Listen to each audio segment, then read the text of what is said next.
Hello, everyone, and welcome back to what will be the final episode, I suppose, of this Let's Play of Might and Magic 6, The Mandate of Heaven. In the last episode, we finished the game, technically, so we are technically done. But as I've done in Might and Magic 7, I kind of wanted to take a look in character editor or whatever, and take a look at what's actually in the game files here. Like, what kind of goodies can we find? What kind of artifacts do we have? We have a lot, so it's going to be interesting to take a look at that. And are there any other interesting tidbits? So, I found one thing that I was curious, which is the elegant letter, but that seems to be part of the game. Okay, yeah. That was the only one I didn't really remember. So, but never mind, I think we read that one already. So let's see here. Fire amulets was something that I found. I have no idea what this is. Set in gold etched with ancient runes, the ruby heart of this amulet glows faintly. It is variable. It's a quest item, but it's not a quest I know of. But it's in the game. Quest item, pouch of bat guano. In other words, bat shit. This pouch is filled with smelly bat shit. Don't want that, but I put two of them in here for some reason. A leather pouch, a small leather pouch, no idea what that is supposed to be used for, and another small leather pouch. All of them, don't know what they're supposed to be used for. I found an emerald that was pale. I'm not sure if that exists in the game or not, so I just what I was curious to take a look at. Hermes we know about, we already had them on Ethel. I guess... Aegis, whatever. No, we don't have one. Legend has it that the shield was given as a gift from the gods to a man wishing to fight a terrible Medusa in their stronghold. The shield is reflective and prevents the wielder from being frozen by the stoning gaze of the Medusa. It also carries an enchantment that helps protect against arrows, but the shield is very heavy and will slow the user down a bit. Immune to flesh of stone effects, shielding plus 20. No, of shielding, plus 20 luck and minus 20 speed. I was just like, gosh dang, that would improve her shielding skill dramatically. But no. There we have Hera, a relic again, sometimes referred to as the Amulet of the Fool. This curious relic from before the silence dramatically increases the personal vitality, magical energy, and luck of the wearer at the expense of personality. While the armor is worn, necklace, whatever. The face goes slack, the eyes vacant, and the voice subsides to a monotone. Special powers, plus 50 hit points, plus 50 spell points, plus 50 luck, minus 50 personality. Oh, it's something for our dear little Zorix to be wearing. Athena, the relic. Also known as the Scholar's Ring, Athena vastly sharpens and improves the intellect of its wearer at the cost of physical might. Though the effect upon the physical body is narrowly crippling, most sorcerers find the temptation to wear the ring too great to resist. Plus 100 intellect, minus 40 might. So, like, relics, I've explained this before, I'm pretty sure. Relics give strong enchantments, but also take a hefty price. While artifacts basically are just positive, but not as positive as they would be if it was a relic. Aphrodite, this one we actually have on header, don't we? Atlas. Legends say that this cape was discarded by a god who became annoyed with the cape's magical slowing of his actions. It confers an incomparable might to its wearer at a large cost to its speed. Giving this one to Ethel would actually be kind of nice because she already has the Hermes sandals. Oh, it actually looked very different when you put it on. I did not realize that. Like, it has the looks of a Doomsday cloak in the inventory, but once you put it on, it looks like a Temple of Ba cloak, basically. Interesting, for me at least. Zeus. Perhaps this suit of armor was meant only for the gods. Worn at times by barbarian chieftains, the armor will increase the physical vitality and magical energy the wearer has at the disposal, but at a terrible... The wearer has at its disposal, but at a terrible cost. Houseplants have been known to score higher on intelligence tests than a wearer of this armor. One would think that accidental death would surely follow such a precipitous loss of thought, yet the luck the armor bestows seems to prevent disaster. Often the wearer of the armor becomes so stupid he forgets to remove it. Special powers plus 50 hit points, plus 50 spell points, plus 50 luck, and minus 50 intellect. I love that description. Udin. This crown is a mighty relic that protects against elemental magic attacks of all kinds, but has a flaw that slows the wearer down tremendously. 50 plus resistances, minus 40 in speed. Probably the worst artifact or relic in the game, if you ask me. Valeria. Commissioned by King David IV of Arafia during the Timber Wars, Valeria not only shields the user from normal blows, but helps intercept many incoming arrows by magically focusing the wielder's tension on the flight of the missile. The same enchantment that makes the shielding effect possible also increases the wielder's accuracy enormously. Of shielding and of accuracy. Not the best either. Apollo. This unique armor graces its owner with luck, helping him to escape the brunt of most elemental attacks. It draws its energy, however, from the constitution of its wearer, making the wearing this armor a risky proposition. 20 plus resistances, 20 plus luck, and minus 30 in endurance, but like with that armor, that actually might be okay. Artemis. Graced with the might of thunder, Artemis, fires bolts magically charged with electricity. While powerful, the user of the bow should be careful. Elemental magic seems drawn to the bow and do more damage when they hit the wield. Special powers, 20 plus electricity damage, 10 minus resistance. That's a very good bow. If you ask me, I was going to shoot it to see if that had a different arrow, but never mind. Hercules. I think we had this one, didn't we? I don't remember. A huge sword meant for the unsubtle. Hercules fills its wielder with the strength of 100 men. In keeping with its big and stupid theme, the sword reduces the intelligence of its wielder while held. Plus 50 might, plus 20 endurance, and minus 30 intellect. Two-handed, in general, is not the way to go. Poseidon. This trident is probably what inspired the Regnant Navy to adopt the trident as their favorite weapon of war. Poseidon fills its wielder with a frightening battle rage, increasing the wielder's might, endurance, and accuracy at the cost of personal safety. So consuming is the wielder's desire to smite his enemies while using Poseidon that he neglects to dodge blows he might otherwise have avoided. On the other hand, dead enemies, usually, don't fight back. Special powers, 20 plus might, endurance, and accuracy, minus 10 armor class, and 10 minus speed. But that is probably a very nice spare, and it is. Excuse me, trident. Ares. A powerful war mace, Ares burns with fires from the heart of the mountain it was made from. The same magic that causes it to burn with a terrible fire bestows resistance to fire upon its wielder. Plus 30 plus fire damage and 25 fire resistance. This is actually a relic without any negatives then. No. And I'm just thinking for a paladin, having 20 plus fire damage of every single hit is actually ridiculously powerful. Conan! This mighty axe is enchanted to destroy dragons and devils. It has a way of finding an owner who is both likely to come across such monsters and is strong enough to fight them. That is actually kind of cute, and there's of dragon slaying and devil slaying, which isn't the best, if you ask me. 4. The origins of war are lost in time, but this mighty barbarian weapon is well remembered by military historians. The weapon has been used in battles by many owners for centuries, although its last appearance was at the Battle of Scheimengard in 902 AS. The force of a blow from this hammer is so powerful that it can knock foes several feet back away from the wielder. Cute for a cleric, I suppose. Percival. Percival was enchanted by the Archers Guild in 912 AS, as the prototype and enchantment process they were developing at the time.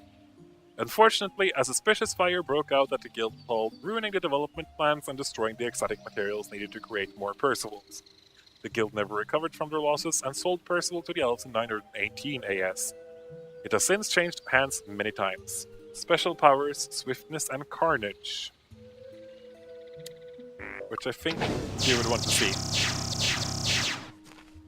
Yeah, so... Yeah, carnage basically means explosions, and that is super annoying. I didn't receive any damage right now for some reason, but that's what normally happens. Normally you take a ton of damage. Let's see, Excalibur and Merlin both have already, so no point in reading that. Hades! A powerful weapon said to have been delivered up from the netherworld in response to the wish of a prolific mass murderer. The weapon inflicts terrible wounds with its razor-sharp edge and drips acid constantly. Not only a terrible weapon, the The sword bestows the cunning of a master thief for disarming traps, and the luck of the devil in escaping the damage they do. Hades draws its power from its wielder slowly and constantly. Special powers, 20 plus poison damage, 20 plus luck, thievery, and negative regeneration. What thievery means in this game, I don't actually know. Igraine. Lord Solomon's Stone had this... Wait, don't we have Igraine? Yeah, we do. Never mind, then I read this at some point. I'm not going to bother again. Lucius. No one knows when, where, or when these magical boots were made, but many tales refer to them turning up in the most unusual places. They grant a very superhuman quickness and grace of motion. Special power speed plus 30. It's not really the best, but it's an artifact. It goes for most artifacts is, or what goes for most artifacts is that, it's not the best. Let's see, Valeria, we have already Threads, Arthur. In their endless quest to create the perfect priest king, the priests of the Church of the Sun created Arthur and imbued it with the power to heighten the bearer's personal abilities, as well as confer more magical energy. Oh, hiccups. Magical energy. It worked, heightening their king's natural abilities and his pride. In 1073, Leopold VII started a holy war against the rival Church of the Moon, grinding both organizations into poverty and ultimately resulting in their demise. Special powers of the gods and plus 25 spell points. Of the god is 10 in all, stats. Again, not the best, it adds no armor. And then, last but not least, we have Pendragon. This cape originally belonged to Alistair Blaine, Master Thief of the Shadow Guild. The cape increased his luck and certain thieving skills tremendously, enabling him to pursue a long and prosperous career. Blaine was never brought to justice for his crimes. He was instead killed over a card game for cheating while wearing the cloak to better his chances. Special powers plus 30 luck, thievery, immunity to poison. Cute though. And it also has a special thing where, it looks like a Doomsday cloak, but it doesn't act like a Doomsday cloak. So news article, you have now all the artifacts and relics in Enroth. Hope you enjoy. Now, the last thing I'm going to check is that I'm going to go slowly but surely through all of the dungeons in the game just to make sure that I haven't missed any.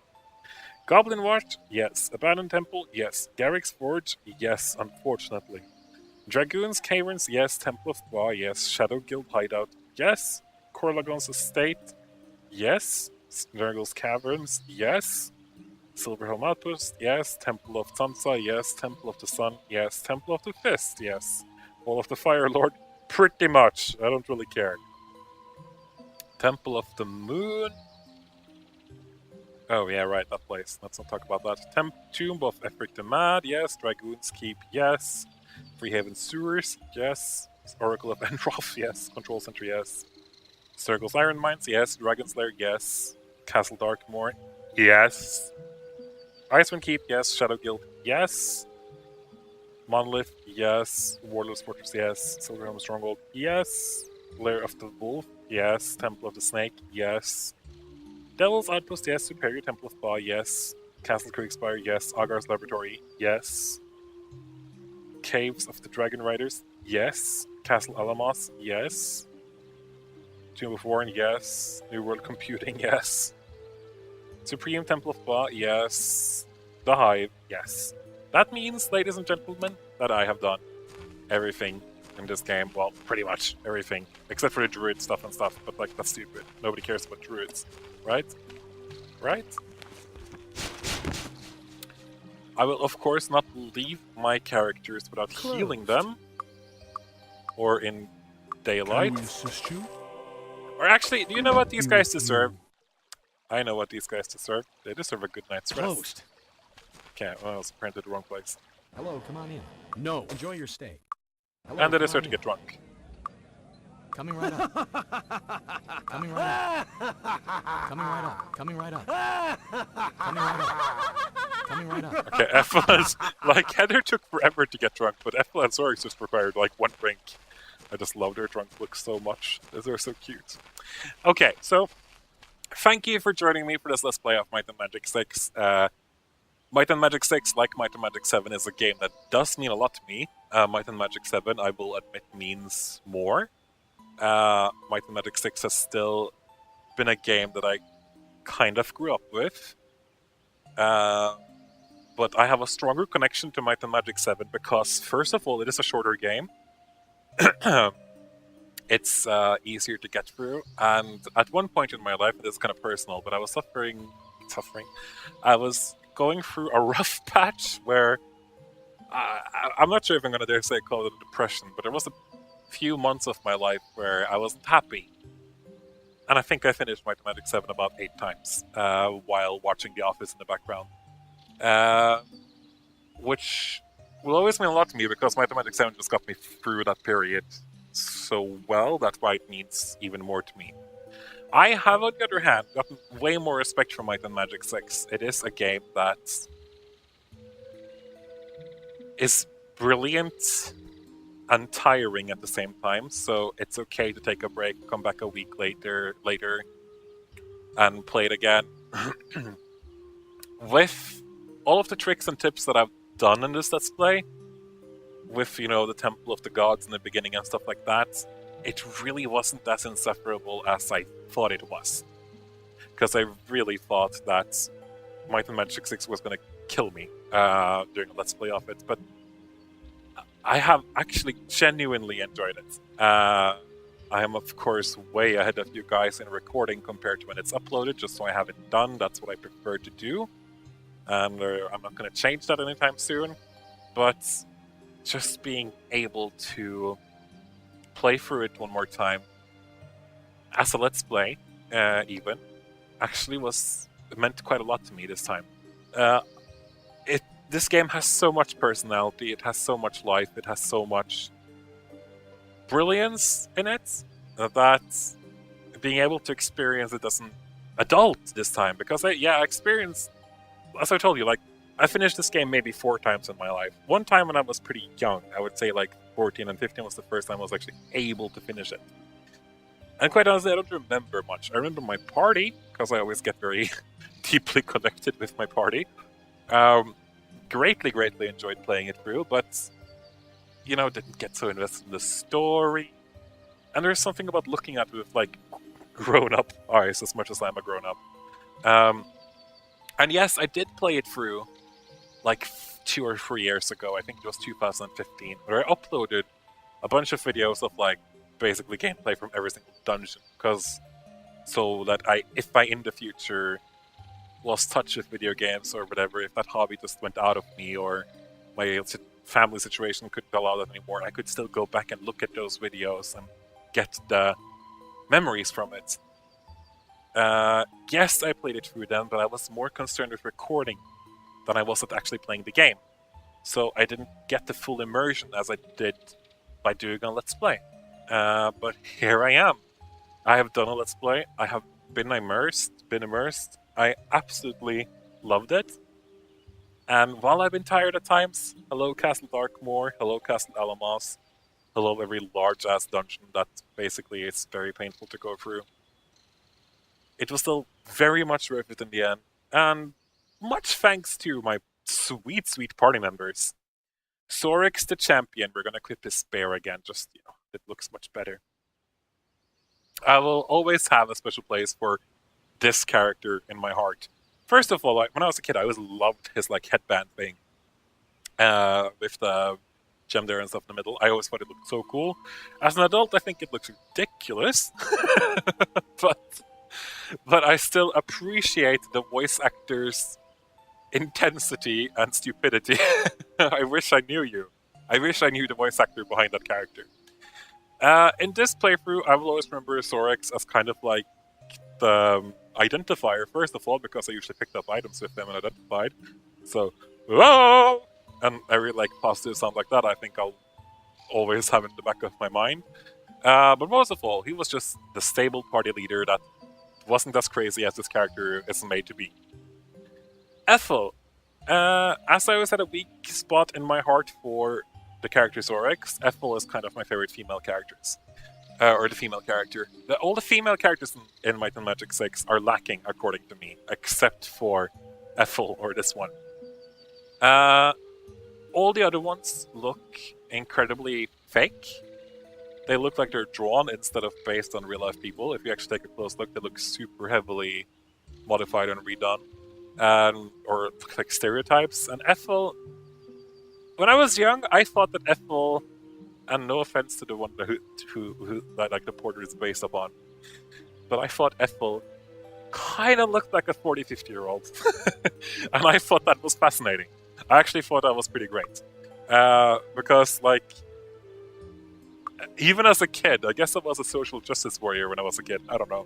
I still am. So, where I noticed that in video games, women are either young, like 14, 15, or 2 till 18, I guess, or they're like 80. There's like no in between. So I was like, yeah, a 40-year-old woman, this is great, said 13 or 12-year-old me, and was like, yes, this is great.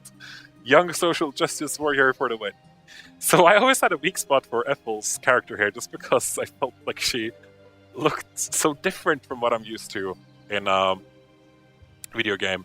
And now when I'm older, I think that this is very well a 25-year-old girl. She's pretty. I mean, I just didn't see it when I was younger, I guess. Well, I always thought she was pretty, but I thought she was like older lady pretty. But no worries. If you were the lady behind Ethel's face, then I'm very sorry for saying that. But I think you're beautiful and you're gorgeous. And I also love that she has so much like jewelry, because I always felt that was something that was in the other girls it was more forced fantasy, and this was like something a bit fresh. When it comes to Heather, I have actually only used this facial template once before. I hate the mutton chops, like, or whatever you should call it, the sideburns. They're ridiculously ugly and you should get rid of them. But I do love his simplicity. Oh, by the way, no, I forgot one more thing with Ethel. I will never forget with Ethel that I got over 300 armor class with Ethel, because that is insane. That is literally pretty insane. That's like the one thing I'll remember Ethel for this Let's Play. When it comes to Heather, I will never forget the surprise I got when I found out that I had put all my points in body magic and not light magic, as I originally thought. I remember so many episodes where I cast Hour of Power, and I was just like, what is going on? Why does Hour of Power only last for like 2 hours? When I played this before and concentrated on light magic, I had like haste for like a day. Okay, that was an overstatement, but like I had it for at least like 6, 7, 8 hours. And here it was like 2, and I was just like, something is wrong, but I don't want to accuse the game of being wrong on a Let's Play, because most likely it's me who's wrong, and I was right. It was me. I was wrong. I was very, very, very wrong. I'll never forget that Heather's name was Heather. I always thought that was so funny for myself, even though I know it's a completely acceptable male name. It just for me, it's a woman. And I'll never forget his centralized moans, and I will never forget his intensely powerful healing. Because let's be real, Heather healed us a lot. If I had to choose an MVP, it would be very difficult, first of all. But because, like, if you think, if you removed Sorex, we could do it. If we removed Ethel, we could do it. If we removed Percival, we could do it with time. If we removed Heather, we probably could do the entire game. Which is why it's tempting for me to vote Heather as the MVP. But we'll see about that. We'll see about it. We'll think about it. Unfortunately, to make room for all the artifacts that did both of their weapons. That was a bit sad. So, last but not least, Percival. This is the first time I'm using this character. Literally because I thought the eye patch was so extra, I thought the earring was so extra. But I am tempted to use him again, because I'm gonna miss Chalk One More Up for the big guy. I swear, I'm gonna miss it. I really am. I found it absolutely hilarious, especially later in the game, where it was just like, imagine you're a mage, just ripping through things with like shrapnel, and instead of saying like, I got powerful arcane magics. Chalk One More Up for the big guy. I'm the big guy, yeah. That is such an anti-character to what I pictured. That having him like in a wizard cap, which is probably what I'm going to remember the most of him, and then like the 2 daggers and leather armor, yeah, big guy. You have like Ethel over here squishing her boobs into the plate armor and just being like, I have over 300 armor class, but Chalk One More Up for the big guy. So I'll never forget poor little Percival. Also his name. It screams. He should have had the Percival bow, by the way. I didn't think about that. Percival should definitely have been. He was probably raised to be a knight or something.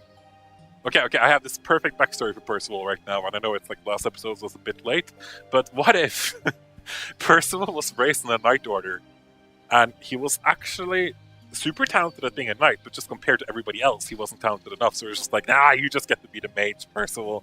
Yar, the big guy! I'll be a mage, yeah! And then he owns it. That is my official backstory. So, without any further ado, I think I'm just gonna save. I'm just gonna end the episode. But I'm gonna end, of course, with Armageddon, because, like, why not? No, I'm not gonna save after this. It was just a way to end the entire thing. Oh, hi. I was about to say rough landing there, the sudden arms master, but then I saw that Marnie probably had a way rougher fall since she was, like, super late to the party. Either way, again, I'm Buddy Gamer. I'll see you guys in another Let's Play. Any questions, feel free to comment, blah blah blah, etc, etc. I'll try to reply, I guess. Bye bye! Thank you for joining me. Bye bye, bye bye, bye bye.